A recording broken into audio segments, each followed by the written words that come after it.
గుంటూరు నగరంలో బైక్ దొంగలను పోలీసులు అరెస్టు చేశారు. 9 మంది నిందితులను అదుపులోకి తీసుకున్నామని ఎస్పీ సతీష్ కుమార్ తెలిపారు. వారి వద్ద నుంచి సుమారు 25 లక్షల విలువైన 34 ద్విచక్ర వాహనాలు రికవరీ చేసినట్లు తెలిపారు. తెలంగాణలో కాంట్రాక్ట్ అవుట్సోర్సింగ్ ఉద్యోగుల వేతనాలను పెంచాలని ట్రేడ్ యూనియన్ రాష్ట్ర అధ్యక్షులు రాంబాబు డిమాండ్ చేశారు. హైదరాబాద్ సుందరయ్య విజ్ఞాన కేంద్రంలో సమావేశం నిర్వహించారు. ప్రభుత్వం అధికారంలోకి వచ్చి 2 ఏళ్లు గడుస్తున్నా మేనిఫెస్టోలో ఇచ్చిన హామీ నిలబెట్టుకోవడం లేదని ఈ సందర్భంగా వారు ఆరోపించారు. మేడ్చల్ జిల్లా దమ్మాయిగూడలో గంజాయి విక్రయిస్తున్న ఇద్దరిని ఘటకేసర్ ఎక్సైజ్ అధికారులు అరెస్టు చేశారు. పక్కా సమాచారంతో ఓల్డ్ విలేజ్ సాయిరాం నగర్ లో తనిఖీలు చేసి నవాజ్ ఖాన్, మహబూబ్ అలం అనే ఇద్దరు వ్యక్తులను అదుపులోకి తీసుకున్నారు. వారి నుంచి 6.5 కిలోల గంజాయి స్వాధీనం చేసుకున్నట్లు ఎక్సైజ్ సిఐ జూపల్లి రవి తెలిపారు.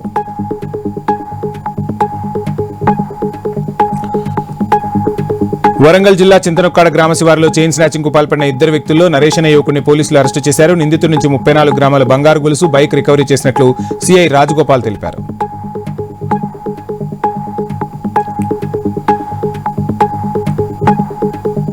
కొమరంభీం ఆసిఫాబాద్ జిల్లా జైనూరులో మహిళలకు భద్రత, మానవ అక్రమ రవాణాపై పోలీసులు అవగాహన సదస్సు నిర్వహించారు. మానవ అక్రమ రవాణా చట్టవిరుద్ధమని, ప్రజలు దీనిపై అవగాహన కలిగి ఉండాలని ఏఎస్పీ చిత్తరంజన్ తెలిపారు.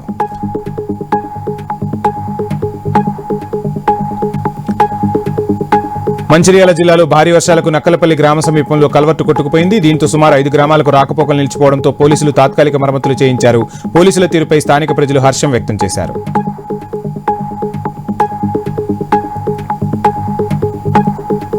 అధికారిక విధుల్లో ఉంటూ కార్యాలయంలో మద్యం సేవించారన్న ఆరోపణలతో రాచకొండ కమిషనరేట్ ట్రాఫిక్ డీసీపీ మల్లారెడ్డిపై బదిలీ వేటుపడింది. హైదరాబాద్ ఉప్పల్ ట్రాఫిక్ కాంప్లెక్స్లోని తన కార్యాలయంలో మద్యం సేవించి వాంతులు చేసుకుని సిబ్బందితో శుభ్రం చేయించినట్టు ఆరోపణలు గుప్పుమన్నాయి. దీంతో రాచకొండ కమిషనర్ సుధీర్ బాబు విచారణ చేసి డీసీపీ మల్లారెడ్డిని డీజీపీ ఆఫీస్కు అటాచ్ చేసినట్టు తెలుస్తోంది.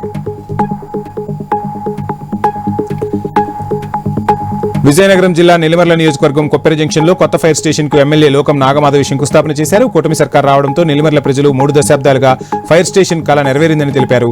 ప్రజల భద్రతే నా తొలి బాధ్యత, అభివృద్ధి మా వాగ్దానం, మా కర్తవ్యంగా భావిస్తామని తెలిపారు.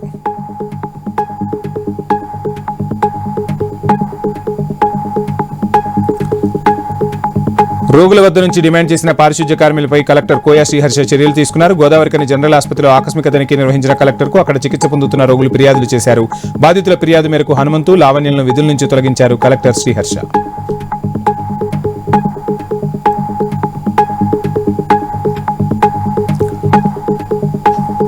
రేషన్ కార్డు అనేది పేదల ఆత్మగౌరవం అని మంత్రి అడ్లూరి లక్ష్మణ్ తెలిపారు. ధర్మపురి నియోజకవర్గానికి కొత్తగా మంజూరైన తెల్ల రేషన్ కార్డులను లబ్ధిదారులకు పంపిణీ చేశారు. రాష్ట్ర ప్రభుత్వం రేషన్ కార్డు లేని అర్హులైన ప్రతి ఒక్కరికి రేషన్ కార్డులను అందిస్తోందని తెలిపారు.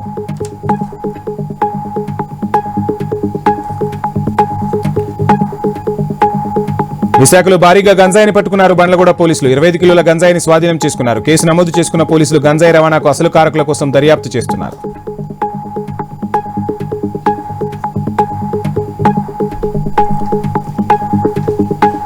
వికారాబాద్ జిల్లా కల్కచర్ల పాఠశాల వసతి గృహంలో విషాదం చోటు చేసుకుంది. 6వ తరగతి చదువుతున్న జానకి అనే విద్యార్థిని తలకు పెట్టుకునే పేను మందు తాగి ఆత్మహత్యాయత్నం చేసుకుంది.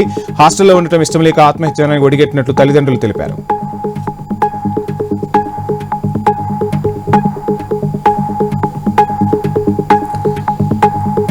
మహబూబాబాద్ జిల్లా తొర్రూరులో ఏబీవీపీ విద్యార్థులు భారీ ర్యాలీ నిర్వహించారు. పెండింగ్ లో ఉన్న స్కాలర్షిప్లను వెంటనే విడుదల చేయాలని డిమాండ్ చేశారు. ప్రభుత్వం దిగిరాకపోతే ఆందోళనను తీవ్రతరం చేస్తామని హెచ్చరించారు.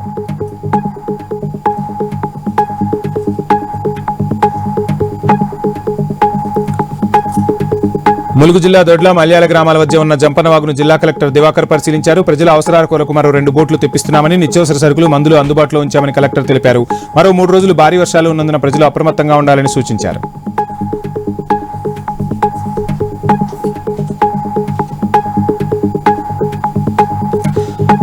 కామారెడ్డి జిల్లా రామేశ్వరపల్లి గ్రామ శివారులో ప్రైవేట్ స్కూల్ వ్యాన్ బోల్తా కొట్టింది. ఈ సంఘటనలో 6 విద్యార్థులకు తీవ్ర గాయాలయ్యాయి. వ్యాన్లో సుమారు 25 మంది ఉన్నట్టు తెలిసింది. మధ్యమత్తులో వాహనాన్ని నడుపుతున్న యాక్సిడెంట్ జరిగిందని స్థానికులు తెలిపారు.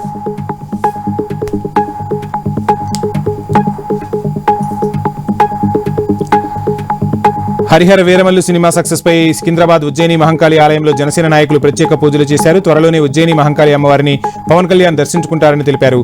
సినిమాపై కొందరు పనిగట్టుకుని విమర్శలు చేయడం సరికాదంటూ ఆగ్రహం వ్యక్తం చేశారు.